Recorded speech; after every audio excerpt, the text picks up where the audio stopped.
আমি ফোনে কথা কইতাছি ও সময় আমনে ডাকলে আমি আর করবো না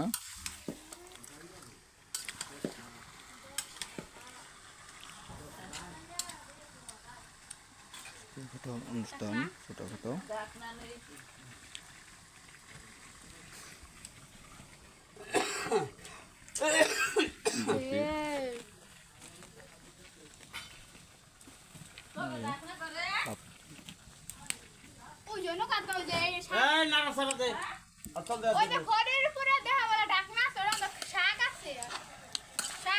সবাই আসবেন দাওয়াত রইল।